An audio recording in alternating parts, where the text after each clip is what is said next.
minus 2.5 games, plus 330.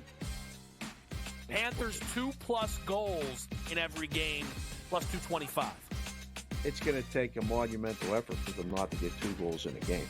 It's going to take what Bobrovsky did last night. It's going to take Skinner to do in Edmonton. They're not going to do it in Florida. Game time decisions, only on SportsGrid. If you're in the room, what are you doing with the Judge MVP number? Books are now 2-1, standalone favorite. What are you doing with the Judge number? What do I do with the MVP? I let them bet Judge at what? Even money? Come on in. I mean, you have to acknowledge now that he's the guy. Game time decisions, only on SportsGrid. You're going a little deep bomb hunting here. We don't care that we have the one heavy favorite with Rory, a couple other guys like Fleetwood and Tagala, etc. You're going to go a little deeper down the board. This course, I think, is going to play a little bit more to the wedges. They have, what they did is they've renovated it to basically block off some of the bombing alleys for these guys. They've narrowed the fairways. Pharrell Coast to Coast, only on SportsGrid. Garrett Cole is getting ready to come back, too. I guess look, they've played great without him, but you're not going to say to Garrett Cole, look, don't come back. I mean, it's a ridiculous conversation to have. They're not going to take any unnecessary chances. And look, they're at the point where they have a lead. They certainly are going to make the playoffs, I would say, barring some sort of complete collapse. And that's all it takes. Newswire, only on SportsGrid.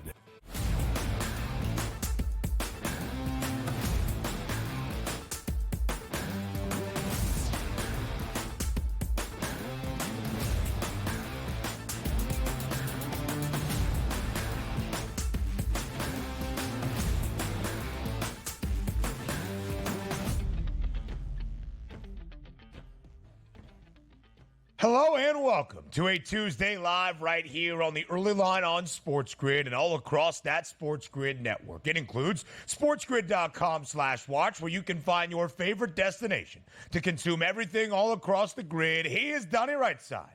I am Ben Stevens. We are here together for the next 3 hours up until 11 a.m. Eastern time. A recap of game number 2 of the Stanley Cup final last night in Sunrise, where the Panthers pounce once again, and we have a 2-0 series advantage in favor of Florida. Our apologies early on this Tuesday morning to the Donnie Draisaitl household. A short slate on a Monday in Major League Baseball, but setting up a full card on this Tuesday. The final spot in Omaha for the Men's College World Series is booked by NC State. And Donnie, the shocking news around the basketball landscape: Dan Hurley has made his decision. A lot of good stuff to talk about, and also a little major championship golf on the horizon at historic Pinehurst Country Club, number 2. Can't wait to get that started. Saw some highlights of Tiger Woods trying to get fired up. Scotty Scheffler, a 3-1 favorite to win this bad boy, and a lot more hot topics this morning, which does include coaches saying, you know what? I think I'm just fine staying in my place. I believe we will go to the Pines of North Carolina at Pinehurst number 2 in our number 2 as Keith Stewart joins the show to take an early look at our nation's national championship, the 2024 United States Open. But we begin DRS with Dan Hurley's decision. What had been going back and forth for the past 72 hours has now been made final. The best coach in college basketball is remaining in college basketball. Dan Hurley says no to the move to Los Angeles. He will stay in Stores to guide UConn in a hunt for a 3rd consecutive national championship. DRS, what do you make of Dan Hurley's decision? We'll get to a deeper dive in the next segment here, but just to keep it simple, it's all about the money. It's always about the money. We were led to believe that this was going to be a record-setting contract to bring Dan Hurley from UConn into the NBA to coach the Lakers for now and also well into the future. When we saw the final financial numbers, it seemed like it was a no-brainer that he should stay at UConn. So I'm not surprised that he stayed, I'm surprised that he stayed, but I wasn't surprised by the money that he got and the reason why he stayed at that point. Makes a lot of sense now. The money wasn't astronomical as we thought it might be. We had heard reports of a 7-year deal worth $120 million. We had heard reports of an 8-year deal. The long-term future in Los Angeles, 4 8 figures, $100 million. What the final reporting was yesterday, 6-year contract worth only $70 million.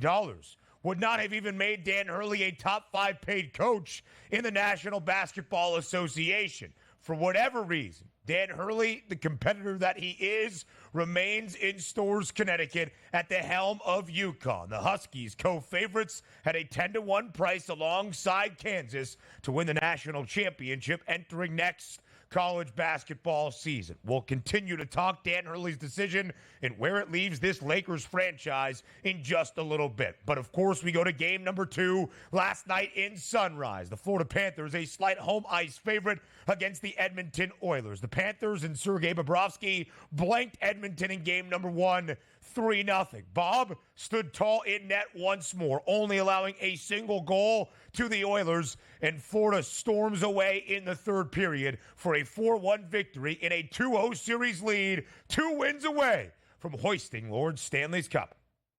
We were breaking down this game yesterday, and one of the key components was, look, the Oilers didn't score in game number 1. Make sure you get out faster and get that first goal to get the momentum back on your side and take that arena out of play. They went up 1-0, then surrendered 4 unanswered goals. I don't know where we go from here, but it's almost time to start breaking down some NFL seasonal previews here if it looks like the NBA and NHL don't want to participate here through more than 4 games. A dominant win for the Florida Panthers, who cover on the puck line for a second consecutive game. Both of the games of the Cup final have stayed under a total of 5.5. And Evan Rodriguez, the veteran for Florida, who had recorded just 4 postseason points before the last few weeks, scores twice for the Panthers to start off that third period as Florida makes their comeback. 4-1 the victory for the Panthers. Now Major League Baseball news, only 7 games on a Monday, but for all 4 games this weekend, extended into the first day of a new week, the Baltimore Orioles had the Rays number. A 5-2 victory for the O's yesterday in the Trop, completing a 4-game sweep. And it did not take long for Baltimore to get on the board. The very first pitch of the contest, Gunnar Henderson sent into the bleachers with a home run to start. Corbin Burns sensational, and Baltimore sweeps Tampa in 4 games. Yeah, Gunnar Henderson and Ryan O'Hearn each with 3 hits yesterday in the top 3 in that lineup. We broke this down, and we basically told you the better pitcher and the better team resides with Baltimore. That's how they handled their business, 5-2 yesterday. But it's always nice, almost like in Philadelphia, that Schwarber. Start the game, first pitch, 1-0. Let's get the party started, and they did yesterday. Good ball club in the Orioles. We expected that victory, and they got it. They are racing to the top of the American League East, 43 wins for the O's. But in front of them is the New York Yankees, who now have 47 victories this year. And his 7th consecutive victory and his 7th straight start for Carlos Rodon. Sensational on the bump yesterday, the lefty for New York on the road in KC as the Yanks open up this series in Kauffman against the Royals with a 4-2 win. Yeah, Luis Gil's pitching great here. You know you're waiting on Garrett Cole to come back. Nestor Cortez is a veteran. Then Carlos Rodon, a guy that you brought over, expected to be in the top 2 in your rotation. Didn't perform that way last year, but now lowers his ERA to under 3. The Yankees, man, 47-21, getting great at-bats and great pitching. And also keep in mind yesterday, Soto comes back to the lineup. Judge shits out. Doesn't matter. They still beat a very game Kansas City team. Juan Soto back in the lineup, DHing for New York yesterday, records a base knock in his first AB since missing the weekend against the Dodgers. Only one WNBA game on a Monday evening for the 3rd time this season. Caitlin Clark and the Indiana Fever taking on Alyssa Thomas, DeWanna Bonner, and everybody on the Connecticut Sun. The Sun, the best team in the W right now. A 10-1 start to this year with an 89-72 victory over the Fever. Well, it feels like it's like a best of 7 between these two, which the only wins are allowed by the Sun, and the only team the Fever allowed to play are the Connecticut Sun. That's a tough loss last night because we were led to believe that Caitlin Clark is angry. She got left off the U.S. Olympic team. Well, basically her coach left her off the roster last night. It felt like playing only around 20 minutes here in an embarrassing effort across the board. This team is going to have its growing pains, and this team might have a new coach sooner than later. Oh, they're going to have a new coach sooner than later. Christy Sides, the head coach for Indiana, saying after the game she held her starters out in the second half because they failed to put out a strong defensive effort, and you can't coach effort. She has been gifted the 2 last number 1 overall picks in Aaliyah Boston and Caitlin Clark. I don't think she matches the moment. Maybe that Olympic break when Caitlin Clark is still home, Indiana makes some decisions in terms of the helm of that organization. One guy who's not going anywhere and hasn't for the better part of the last 2 decades, that's Mike Tomlin. A contract extension in the Steel City after finishing 17 years as the head coach of the Steelers. That's incredible. In a league that you're hired to be fired here, to have that longevity and also the trust from an organization is pretty tremendous. It's deserving. Now, some might say, well, you got to win Super Bowl sooner than later. You got one 10, 15 years ago. We understand that. But if you're going to get a solid effort out of that team on a year-to-year basis, you're going to keep Mike Tomlin around. Darvin Ham, the ex-coach of the LA Lakers, who are still looking for a new head coach, is joining the Milwaukee staff of one Doc Rivers. Yeah, probably should have just made Darvin Ham the head coach and fired Doc Rivers, but that's what happens when you give him a 5-year contract that you would have to pay out 6 months later. They're not going to do that here, but Doc needs some help, got some help from Darvin Ham. And, Donnie, I don't know what I have done to spurn our producer, Joe Frizo. Maybe it was the jokes about the French Open always closing out the 7-7. But we can't talk about the final ticket punch to the Omaha 8 in the Men's College World Series. Well, we did anyway, Joe. NC State knocks off Georgia yesterday in Athens for that final spot in the Big O. More TEL next.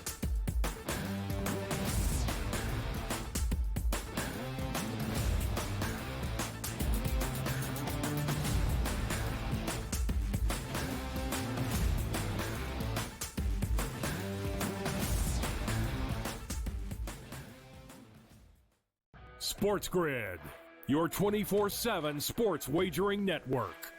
Fantasy sports today. Be a guy that's really useful in your fantasy rotation? I think the answer is yes. Game time decisions. And guess what? I'm going to lose the bet because he's injured again. Betting above the rim. He's got a broke J. That's all there is to it. He's got no confidence in that jump shot. My thing you've always heard me say on the network is you're either winning or you're rebuilding. In-game live all access. Wondering when that was going to happen. And the answer is, it just did. Sometimes you think the bigger guy will have the advantage. Well, if the little guy can move, Joe, it's hard to hit the little guy sometimes when you're a big boy, right? In-game live, prime time. 20-1, I'm going to take a little flyer on Justin Rose. In-game live, overtime. As you sit here and listen, watch right now, you may want to consider placing that bet. It's smarter to be on SportsGrid. 1.81 goals against average, .920 save percentage. He's also 6-2 in his last 8 road starts as well. The Oilers are a great road team. I actually think it's an advantage for them that they don't have home ice. That potentially 4 of the games are on the road. We've seen 56% of the games this year in the NHL playoffs, the road team has actually won. Sports Rage Late Night, only on SportsGrid. 8 playoff games at home for Boston in Beantown. They are 6-2 straight up. The wild card, I would say, in this game is not necessarily, well, what are we going to get out of Luka Doncic, Kyrie Irving, Brown, and certainly Tatum. It is Kristaps Porzingis to me, because we're not getting back a player that's like, hey, rotational guy. Like, remember when Derek Lively went down with the injury? He was playing well, but a young player, like a piece. The early line, only on SportsGrid.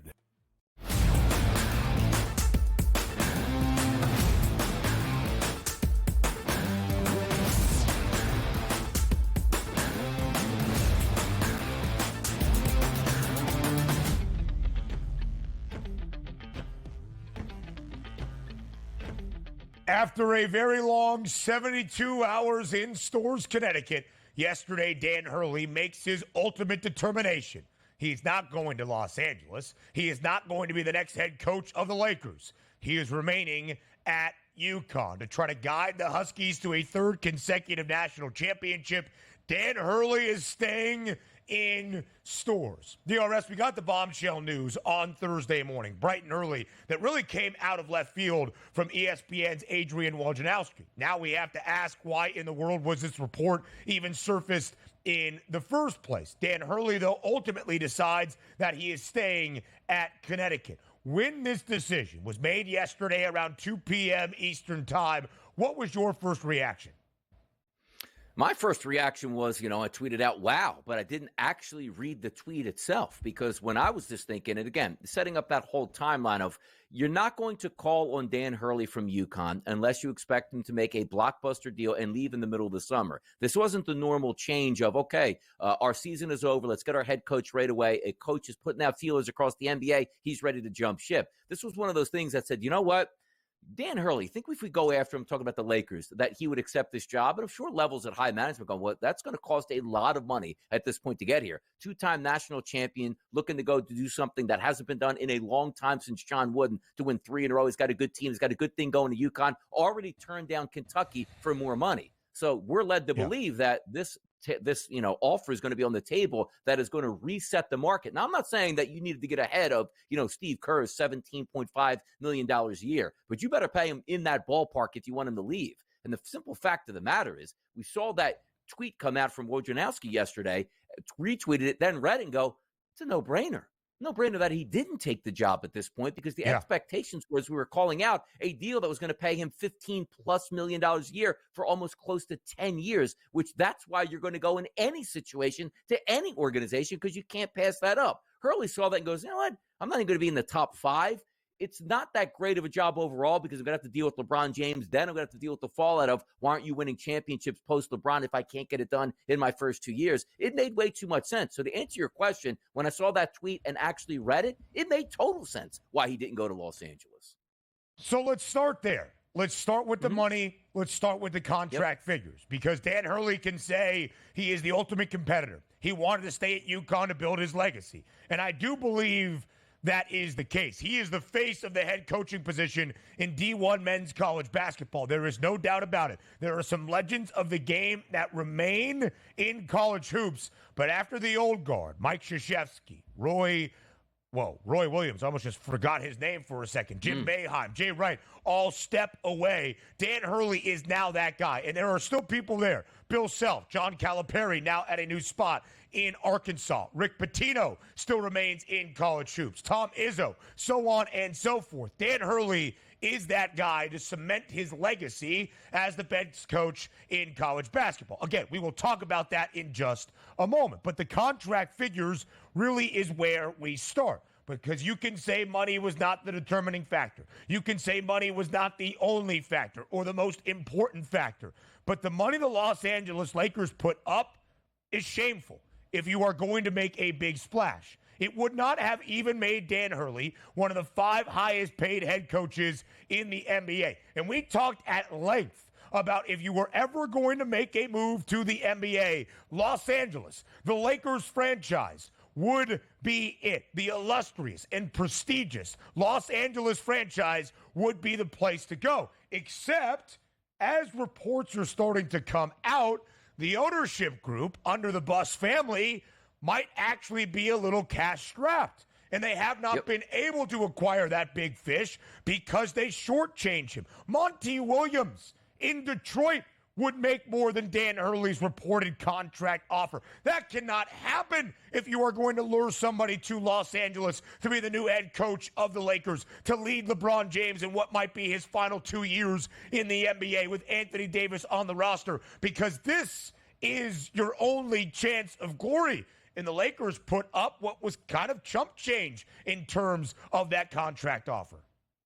And you're right about that. And it's a good point that you bring up, because right across the street, Steve ballmer is building his own arena with his own cash. And Tyronn Lue is a sought-after head coach in the NBA. You know why he didn't leave or snoop around? Because Ballmer probably picked up the phone and goes, we love you here. I got a blank check. You fill it out. What do you think we can agree upon where you want to be the coach here long-term? Got the job done. If you go to those Forbes rankings, Ben, Jeannie Buss, and nobody's feeling bad for the Lakers upper management and ownership group, bottom 5 in the NBA with net worth here, because the one advantage you're supposed to have in those big market and big cities is you typically have an ownership group like the Dodgers that goes, we make so much money, but we're actually not in it for the money. We have so many other businesses here that are profitable. This is what we want to do. Spend money, win championships, and walk into that room and put as many rings on our fingers as we possibly can. And we're not shaming Los Angeles. They just won a championship in 2020. But the reason you're supposed to have that advantage is when you hire a head coach or a coaching staff, it's unlimited. There's no salary cap here. You can't play by, well, there's a luxury tax we don't want to go over. You can pay that coach anything you want. It's amazing, too, because just the simple fact that Hurley got on that plane and went to Los Angeles, he was probably figuring, look, the numbers aren't worked out yet. Let me just meet them face to face. I love everything about this. You guys know I want to be a pro coach. I'm in my early 50s.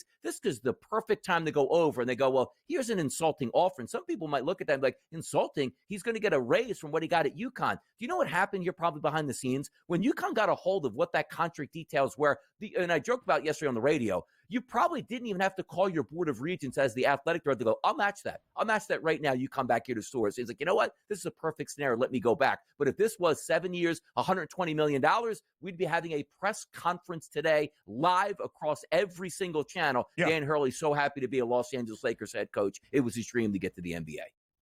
And as Woj was reporting, probably in partnership with Dan Hurley's agent, a new lucrative contract offer is on the way for Connecticut. Reported around 6 years, $50 million, which would actually make Dan Hurley one of the highest paid coaches in college basketball. Only two guys right now make north of $7 million. That's Bill Self, who makes 9.6 at Kansas, the highest paid head coach in college hoops, and John Calipari at Arkansas as well, more than $7 million. Dan Hurley seems in line to make that amount of money. So, now the ramifications after the decision. What does it mean for UConn in the hunt for a three-peat? What does it mean for LeBron's next head coach? More of that conversation up next.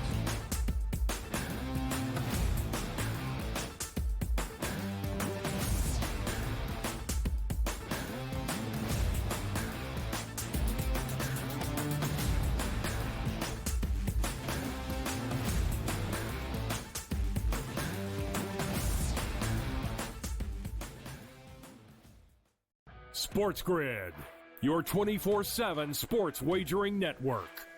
Fantasy sports today. Be a guy that's really useful in your fantasy rotation? I think the answer is yes. Game time decisions. And guess what? I'm going to lose the bet because he's injured again. Betting above the rim. He's got a broke J. That's all there is to it. He's got no confidence in that jump shot. My thing you've always heard me say on the network is you're either winning or you're rebuilding. In-game live all access. Wondering when that was going to happen, and the answer is it just did. Sometimes you think the bigger guy will have the advantage. Well, if the little guy can move, Joe, it's hard to hit the little guy sometimes when you're a big boy, right? In-game live, prime time. 20-1, I'm going to take a little flyer on Justin Rose. In-game live, overtime. As you sit here and listen, watch right now, you may want to consider placing that bet. It's smarter to be on SportsGrid. 1.81 goals against average, 9.20 save percentage. He's also 6-2 in his last 8 road starts as well. The Oilers are a great road team. I actually think it's an advantage for them that they don't have home ice. That potentially 4 of the games are on the road. We've seen 56% of the games this year in the NHL playoffs, the road team has actually won. Sports Rage Late Night, only on SportsGrid. 8 playoff games at home for Boston in Beantown. They are 6-2 straight up. The wild card, I would say, in this game is not necessarily, well, what are we going to get out of Luka Doncic, Kyrie Irving, Brown, and certainly Tatum. It is Kristaps Porzingis to me, because we're not getting back a player that's like, hey, rotational guy. Like, remember when Derek Lively went down with an injury? He was playing well, but a young player, like a piece. The early line, only on SportsGrid.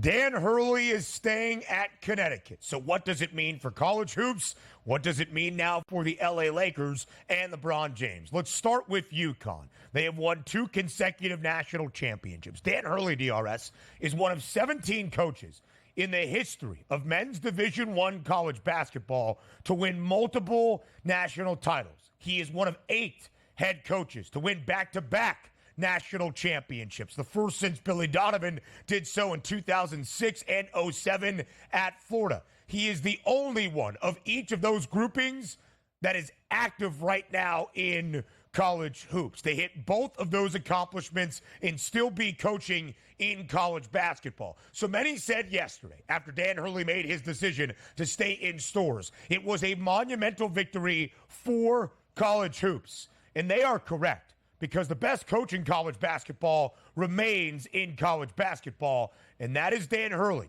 And we saw that reflected in the odds outside of the narrative as well, as UConn will hunt a 3rd consecutive national championship in the 2024-25 men's college basketball season, and now a co-favorite alongside Kansas once again at a 10-1 price. When there was some uncertainty on what Dan Hurley would do, would he leave for the bright lights of Hollywood? UConn moved back by $4. Dan Hurley is a market mover, and the best coach in college basketball stays in college hoops. And he does. And let's talk about the ramifications that we don't have, because also let's put the money into the equation again. If you were going to pay Hurley, let's just say $15 million a year, he would have left there and would have been the Lakers coach. And nobody would have faulted him one bit at this point, because also looking at the ramifications of what happens at UConn, if that does happen, they're on the hunt for a new coach here. But I said this yesterday on the radio, and I truly believe this. And it's a shame we won't get to see this play out, but it's good for UConn. Can you imagine a UConn team that loses Hurley in the summer? A 30-day transfer portal window opens up. Those players leave. You can't just go out and get new players here. I honestly believe that they would not be a 500 team next year if Hurley left. You say, you're crazy. Look at all the talent. That talent went there not because they love Storrs, Connecticut, and UConn, they want to wear that uniform. It's because Dan Hurley's the head coach. They would all be gone. And imagine this, too. The legitimate amount of players that you would have, the NIL money that would pour over those free agents as a standalone group of 5 to 6 guys, they would all leave because they would get so much money from other teams and other very good teams in different conferences to leave there. That would have been a case study on what probably would have closed a loophole in college basketball if that happened. The 2-time national champions, the actual favorites to win the championship next year, can barely field a team because their coach left in the middle of the summer. And people would have had some animosity there to Hurley. But again, if that money was so big, nobody would have faulted them. So you avoided absolute disaster at UConn because why? The Lakers came up cheap. And UConn will come back into 2024-25, not only with Dan Hurley now returning at the helm, but a loaded roster. Alex Caravan is back, one of the key pieces of the 2 consecutive national championship winning teams. Aiden Mahaney, a big transfer from the West Coast Conference, now makes his way to UConn in one of the 10 best freshman classes in the country as well, led by Liam McNeely. All of those guys might have hit the open market had Dan Hurley decided to go to the NBA and be with the LA Lakers. Yes, they would have. A 30-day transfer portal window would have opened up. That is no longer the case. They are back on the attack for 3 straight national titles. And I don't know how you bet against it at this moment to at least consider UConn as the favorite to win a 3rd straight national title. So Dan Hurley, who in the last 2 months has said no to the LA Lakers and no to Kentucky to remain in Storrs, Connecticut, is LA one of the top 3 head coaching jobs in the NBA. Now what is next for the Los Angeles Lakers? I'll tell you who's happiest right now, Shams Charania, to look at Woj and say, hey, I was right. They really are zeroing in on J.J. Redick as their next head coach. I now wonder what the Lakers do to determine that next head coaching spot. It's going to be great to watch it play out because every agent knows, look at that starting point you had for Hurley. You're not going to admit that you lost him and now you want to come back to us? That's the starting point for our new contract. And also you might be saying, we could have got J.J. Redick so much cheaper. First-time head coach, to see if it works out, is with LeBron. He's already made a lot of money already in his career on the court. Now you can't do that. And also, what's the look for the Lakers organization themselves and the players and the fans heading into next year if you now are getting your B guy, James Borrego, and you don't make the playoffs next year? What happens at that point? This is disastrous for the Lakers. You're not supposed to lose the big fish, man. You're just not. LeBron is also going to be a free agent. He has turned down his player option for this upcoming season. Expected to re-sign, but a ton of questions in the next few weeks. Who's the next head coach? And will the Lakers draft Bronny? Major League Baseball recaps next.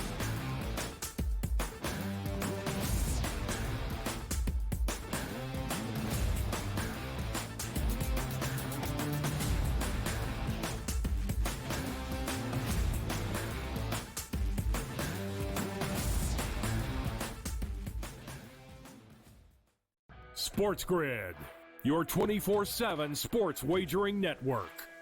Fantasy sports Be a today. guy that's really useful in your fantasy rotation? I think the answer is yes. Game time decisions. And guess what?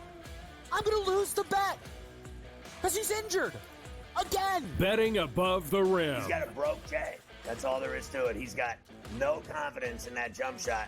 My thing that you've always heard me say on the network is you're either winning or you're rebuilding. In-game live all access. Wondering when that was going to happen, and the answer is it just did. Sometimes you think the bigger guy will have the advantage. Well, if the little guy can move, Joe, it's hard to hit the little guy sometimes when you're a big boy, right? In-game live, prime time. 3-1, I'm going to take a little flyer on Justin Rose. In-game live, overtime.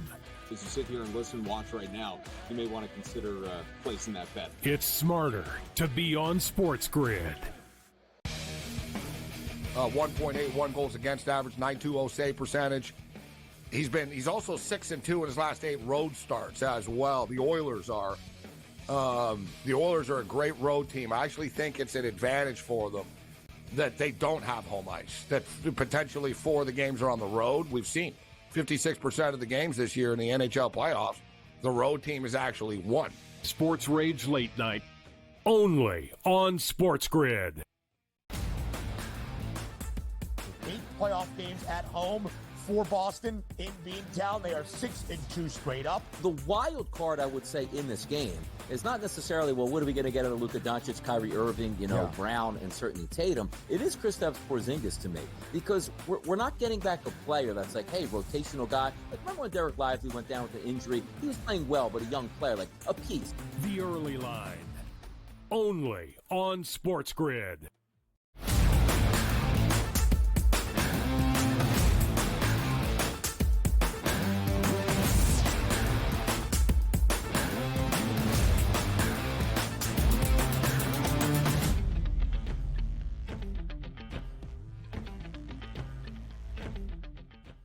Only a 7-game Major League Baseball slate on a Monday, but a couple of marquee matchups to break down for you and review here live on a Tuesday morning on the early line on SportsGrid. 4 games this weekend into Monday afternoon as well between the Rays and the Orioles at the Trop in Tampa. That would be an American League East divisional duel where Baltimore had the number of their divisional foe. 5-2 the victory in the 4th and final game of the set yesterday. The 4th and final win for Baltimore against the Rays. A 4-game sweep complete yesterday at the Trop. 5-2 the victory for the O's. Gunnar Henderson homered on the very first pitch of the game for Baltimore. Corbin Burns was great on the bump. 7 innings of shutout work. And Ryan O'Hearn added in 3 RBIs as well. Baltimore now, DRS, booked as a minus 142 road money line favorite yesterday, has won 14 of its last 18 games.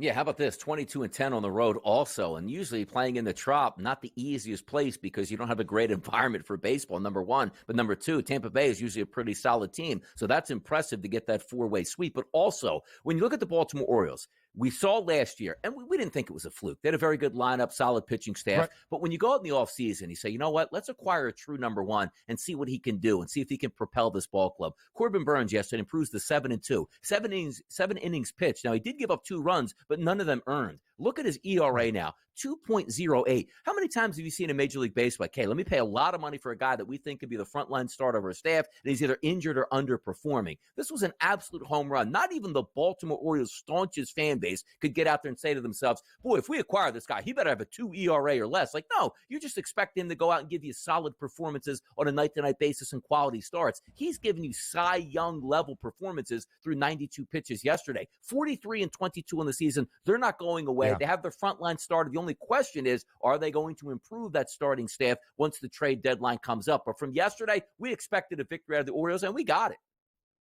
That record, by the way, 43-22, the second best mark in all of the American League, but second best even in their own division, as the Orioles still trail the Yankees by 2.5 games for the top spot. Why? Because if 43 wins is happening for Baltimore, 47 wins now for New York. We'll talk about the pitching performance of Carlos Rodon in just a moment, but big news yesterday for the Yanks. We didn't expect it to be a long-term injury or sideline notice for Juan Soto, but he did miss the entire weekend of a marquee matchup in the Bronx against the LA Dodgers. Did not play in any of those 3 games against the Dodgers. Did make his return to the Pinstripes lineup yesterday on the road in Kansas City against the Royals. Got a base knock in his first at-bat, and then Rodon was brilliant on the bump again. 7 starts for Carlos Rodon, 7 straight victories for Rodon as the Yankees get a 4-2 win, booked as a road favorite in Kansas City. Nice win for them, too, because it's always interesting when you see how they're going to do with Aaron Judge out of the lineup, and then also what you were going to get from Juan Soto, which is fine. They got out to a 4-0 lead, held on for a 4-2 victory, and also, as we pointed out, Carlos Rodon needed that bounce back. This is a high-priced pitcher here in an environment where you expected him to be great last year, and he wasn't. He wasn't even solid. He was bad. This year now, starting to come on strong. 7 innings pitched there, the 1 earned run, 2.93 ERA, and also, the shame of it here, Seth Lugo looked like he was on a run, like, hey, guys, don't forget about me. I could be Cy Young. Now, still, if you're telling me at this month here that we're talking in June, on June 11th, that he's going to be 9-2 with an ERA of 2.36, you take that every single time for Kansas City. Bumped up a little bit in those last couple starts, 7 innings pitched, 4 earned runs, which is fine against one of the better lineups in baseball, but that's a good win for the Yankees. If you are going to get these type of pitching performances, you're going to do a lot of damage. As you see the Yanks, 47 wins on the season and still waiting for Garrett Cole to get back into that rotation. It really is impressive. The best record in Major League Baseball now, that's the New York Yankees. And again, the most wins in all of MLB with 47. Seth Lugo entered this month of June with a 9-1 record and a 1.72 ERA. He has not been great, though, in the last 2 outings for KC. 9 earned runs given up in total in his 2 starts in June. He gave up 8 total earned and 6 starts made in the month of May. But to Donnie's point, a 9-2 record with a 2.36 ERA. Kansas City more than happy with the overall body of work for Seth Lugo. The Royals still trying to get win number 40, which took them until August 18th a season ago. They will certainly outpace that this year in 2024. Donnie, we looked at the card yesterday. Only 7 games. 3 of the 7 featured a team at home booked as greater than a $2 favorite. And one that you were a little skeptical of the price was in Seattle between the Mariners and the White Sox. Chicago, the worst team in MLB, the only team in the majors without at least 20 wins, 17 for the White Sox. But they put a charge into Seattle yesterday, maybe getting win number 18, and not so much. Tied at 4 into the final frame in the bottom of the 9th. Cal Raleigh, a walk-off grand salami for Seattle as the M's victorious 8-4. Again, booked as a minus 215 home money line favorite. They do eventually make good on that hefty price. Yeah, how about that? You're getting plus 200 yesterday. You enter into the bottom of the 8th inning as a 4-0 leader here, which the Chicago White Sox were, and end up getting beat 8-4. Like, you didn't even say, okay, let me just take the run line, get the 1.5 runs. I should be fine. You got hammered because you gave up a grand slam in the 9th inning. Like, this game was 4-0, and by the time you got to the 9th, it was 4-4. By the time you ended the 9th inning, it was 8-4 at that point. That's what bad baseball teams do. Lose 4-run leads with 6 outs to go in a game, 17-50 on the season. But you take a look at Luis Robert yesterday, did hit the home run, but apparently was supposed to be traded to Philadelphia. Somehow we didn't get the message in Philadelphia that Luis Robert was supposed to be here. So look at that. So he's putting his tail like, you know what? I got to play tonight. At least let me get a home run out here in these streets. Yeah, so what Donnie is referring to, if you are not online, if you are not a member of Social Media Buster Only, the ESPN baseball reporter had his Twitter account hacked yesterday, and a lot was going on. Luis Robert back in the lineup for Chicago, by the way, has been great. The 2-run shot yesterday, good over the weekend in Boston as well. but everything is bad for the White Sox. 17-50. Again, the only team in the bigs without at least 22 wins. They haven't even got to the 20-win threshold at this moment, up 4-0, entering the bottom of the 8th yesterday. For Seattle, meanwhile, they've won 11 of their last 15 games. They remain the only team in the American League West that has a winning record. And a little bit more of a distinction over other foes in the division, as in extra innings yesterday in San Francisco, the Astros come up short as well. The Giants, a 4-3 victory. One of my favorite things about a runner starting on second in extras is it makes it look like it was a high-scoring affair. We were tied at 1-all entering the 10th inning. The Astros scored 2, and the Giants scored 3 to walk it off by the Bay, 4-3 the win for San Francisco. That is the great part about betting overs, too, because when you head to extra innings, you have a chance to explode. It used to be back in the day, like, ooh, maybe you get, you have to obviously get one run, but that's usually all you would get. Now you have a chance for multiple runs in the top part of the inning and the bottom part of the inning. So also, if you're betting RBIs, it's sensational. You're right. 1-1 didn't have very good looks. 5 total runs scored in the 10th inning here. And again, the Astros get beat 30-37, dropping farther and farther back there in the AL West. It's almost fork time for those Astros. That'll be our running, theme throughout the entire summer. For sure. Putting the fork in and taking the fork out of the Houston Astros. 8 games back of the Mariners. Of course, the M's still remain the only team with a winning record in the AL West. But they're 5.5 games back are the Astros in terms of any wild card conversation. Now, it's early. It's not even the middle of June yet, and we're talking wild card picture in Major League Baseball. But the Astros have the 4th worst record in the American League at this moment in terms of that wild card positioning. The fork is starting to make its way out of the drawer even more so. Austin Slater, game-winning RBI single for San Francisco to walk it off yesterday. More Major League Baseball recaps up next.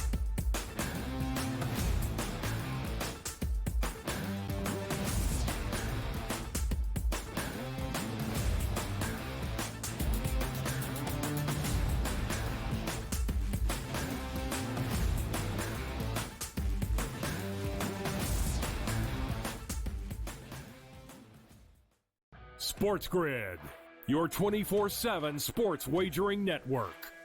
Fantasy sports today. Be a guy that's really useful in your fantasy rotation? I think the answer is yes. Game time decisions. And guess what? I'm going to lose the bet because he's injured again. Betting above the rim. He's got a broke J. That's all there is to it. He's got no confidence in that jump shot. My thing you've always heard me say on the network is you're either winning or you're rebuilding. In-game live all access. Wondering when that was going to happen, and the answer is it just did. Sometimes you think the bigger guy will have the advantage. Well, if the little guy can move, Joe, it's hard to hit the little guy sometimes when you're a big boy, right? In-game live, prime time. 20-1, I'm going to take a little flyer on Justin Rose. In-game live, overtime.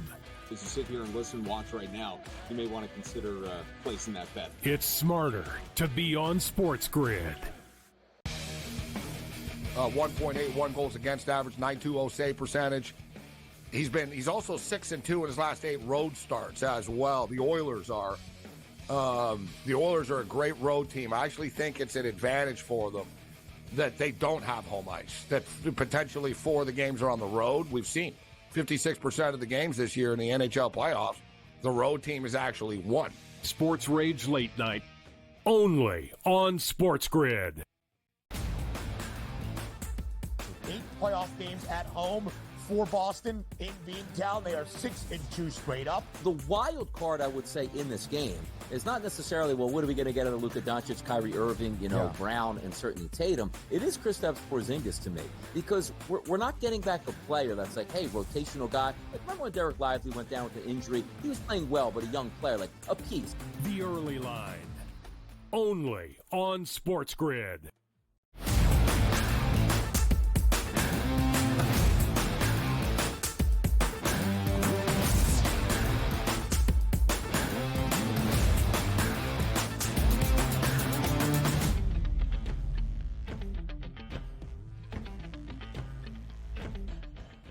More Major League Baseball recaps from a short slate on a Monday. Only 7 games, but that means we have a full slate on a Tuesday. And I feel like at this time of year, plenty of RBI props coming up on this Tuesday evening. Yeah, by the way, maybe the best team with their early matchup indicators here. I got 1, 2, 3, 4, 5 total RBI shots just from the Angels alone tonight. Wow. Could be a good night tonight, BSS. Could be a good one. From the Angels alone, or the Angels matchup in the game overall, or just strictly looking just at the Halos roster? Oh, my Just God. the Angels tonight. So if we're not looking to bet RBI props, maybe even a team total should be lurking on the Angels tonight. That matchup is that tasty the way it appears this morning. All right, so we continue with some MLB recaps from yesterday as well. To Milwaukee we go for a matchup between the Brewers and the Blue Jays. It was virtually a pick-em. Milwaukee closed as a slight favorite, and they do get a victory. Willy Adames, 2 ribbies yesterday as the Brew Crew is victorious 3-1. Milwaukee, the only team in the National League Central that has a winning record, and they continue that winning way yesterday with a 3-1 win. How about this? The Toronto Blue Jays in this game, who I thought were the better team. Jose Barrios on the mound, 5 2/3 innings pitched, 3 earned runs given up, which probably should put you in the ballpark for a chance at a win, but they didn't get one yesterday. Why? Because runners in scoring position, 0 for 1. 0 for 1 Toronto. That means they had one guy on second base that they had a chance to knock in for the entirety of those 9 innings. You take a look at Colin Ray, a 5-2 record now with an ERA of 3.31. He was great. 7 innings pitched, only 1 earned run. But let's talk about that bullpen, particularly on the back end. You see McGill now as the de facto closer. Got his 10th save yesterday, an ERA of 2 even. Which means if you've watched him pitch, he is a heavy thrower, high 90s, sometimes touching 100. But at the same time, what's going to happen when Devin Williams comes back into that rotation back end? So now you have guys that are active closers and doing well. They get pushed down to the 7th and the 8th inning for a dominant reliever to come behind them. This is a pretty good team on the Brewers, 39-27 now. And we've always anticipated those guys like, hey, you can't get rid of Josh Hader. It looks like they're finding replacements for Josh Hader. So this is one team that close games late, they should be able to win their fair share. Once Devin Williams comes back, they'll be even better at that. Yeah, DRS, when you look at Colin Ray yesterday, a really good performance, but we do take a moment to say the words that Pat Murphy, the manager now in Milwaukee, pretty much said yesterday. The Brewers are anticipating, or I guess I should say not anticipating, the return of our guy, the gas bomb, Robert Gasser, who was sensational to start his Major League Baseball career earlier this season, late in April and into the month of May. So that a blow for the Brew Crew. That tough for us as well, as probably the ultimate Robert Gasser fans in all of Major League Baseball. But again, the Brewers, the only team in the National League Central above 500 at this moment. Milwaukee has won 8 of their last 12. Toronto did drop this game yesterday to start off the set in Milwaukee against the Brew Crew, but they still have won 9 of their last 14 as they try to get back to at least 500 and maybe above. One of the games yesterday that featured a favorite of 2 Bills or greater, that was in San Diego. The Padres with Dylan Cease on the bump, minus 235. Cease, sensational, and the Padres an easy victory over the A's, 6-1 the final. Yeah, I thought they would get to Estes, and they did. 5 innings pitched, 3 earned runs. Talking about the San Diego Padres, they got 6 runs, which didn't surprise me. I thought the Athletics would do a little bit better than 1 run. I thought this was a pretty solid chance at a total to go over. Now, it didn't happen. Now, you take a look at the Padres. They're in that interesting spot here now. 35-35 on the season. So much talent on that baseball team, just hasn't woken up just yet. We'll find our way here if they can just get over 500 and say, okay, cleared that hurdle. Let's just see if we can get back into the wild card race. They're not going to challenge for the NL West. The Dodgers are going to be able to wrap that up because nobody can get over 500, feels like, except for the Dodgers out there in that division. But a solid win nonetheless, but also interesting. San Diego Padres, 16-21 now with that win over the A's at home. That's not good enough. Like, you want to go 16-21 on the road and then handle your business at home. That's one thing. But if you're going to be 500 and you're under 500 at home, that's got to be rectified throughout these summer months. DRS, let's look at the National League for just a moment.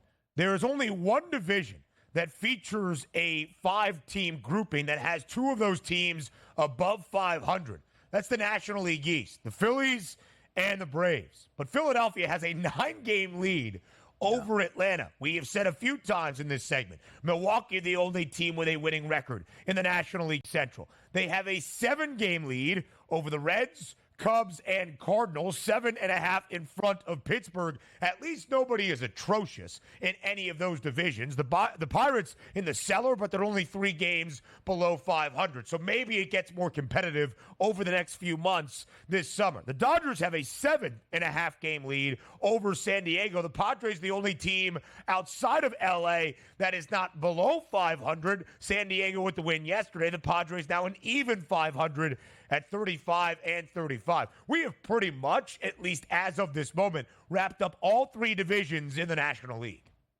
Yeah, and if we're taking a look at that National League West, too, the reason that's so interesting is the Dodgers at 41-26. Great record here, but we expected much, much better out of the Padres. I know they lost some players in the offseason. That's okay, but they still have the core of a team that should be well over 500. You take a look at the San Francisco Giants. Finally, they were able to spend some money, and players would take their money this offseason. It hasn't worked out in their favor, still under 500. The Diamondbacks were the National League champions last year. Coming in this season, you thought maybe some momentum. They haven't got there at 31-25. And there's the Rockies obviously pulling up the rear. So we're not getting any push for the Dodgers, but also as you take a look at, and you're right, in the NL East, it's so surprising still. Like the fact that the Braves at 35-28 are so far behind the Philadelphia Phillies, where the Phillies actually should have won that game on Sunday against the Mets if they didn't blow that. We'd be sitting here talking about a 10-game lead, and we're not even midway through the month of June. That's insanity. And by the way, the Philadelphia Phillies, if they blow it, and look, there's a long way to go in the season, I get it. 9-game lead. They can't blow that here at this point. No. Now, as they say that, you'll probably be able to clip it, but that's an unbelievable lead against the Braves here, and I don't think they relinquish that. That's a big number. And it's a division the Braves have won 6 consecutive seasons, and now Philly so far in front as the front runner. They said it couldn't be done. They said it wouldn't happen on this Tuesday edition of the Early Line to flash the College World Series bracket that we have. 4 teams out of the SEC.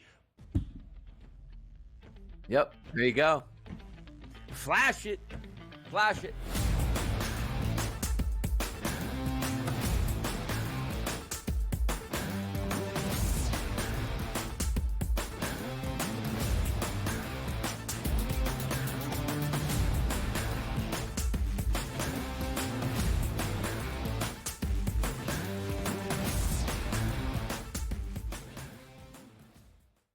SportsGrid, your 24/7 sports wagering network. Fantasy sports today. Be a guy that's really useful in your fantasy rotation? I think the answer is yes. Game time decisions. And guess what? I'm going to lose the bet because he's injured again. Betting above the rim. He's got a broke J. That's all there is to it. He's got no confidence in that jump shot. My thing you've always heard me say on the network is you're either winning or you're rebuilding. In-game live all access. Wondering when that was going to happen, and the answer is it just did. Sometimes you think the bigger guy will have the advantage. Well, if the little guy can move, Joe, it's hard to hit the little guy sometimes when you're a big boy, right? In-game live, prime time. 40-1, I'm going to take a little flyer on Justin Rose. In-game live, overtime. As you sit here and listen, watch right now, you may want to consider placing that bet. It's smarter to be on SportsGrid. 1.81 goals against average, 9.20 save percentage. He's also 6-2 in his last 8 road starts as well. The Oilers are a great road team. I actually think it's an advantage for them that they don't have home ice. That potentially 4 of the games are on the road. We've seen 56% of the games this year in the NHL playoffs, the road team has actually won. Sports Rage Late Night, only on SportsGrid. 8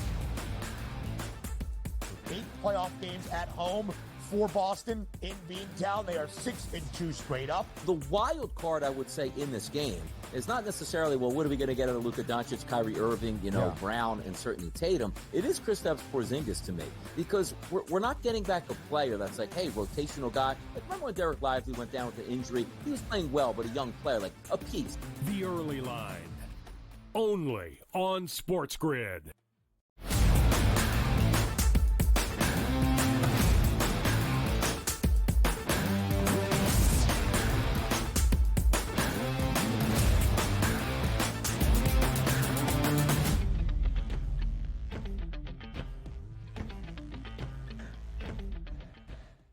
It is time for Donnie's Big Board. We are just 15 days away from round number 1, night number 1 of the 2024 NBA draft. I mean, maybe we move up the draft if the NBA finals are done by the end of this week. But Wednesday, June 26th, that is the start of the NBA draft. Now a 2-night event. Round 1 on Wednesday, round 2 on Thursday, and some new markets available to wager on the FanDuel Sportsbook. Who does Donnie Rightside have going first overall?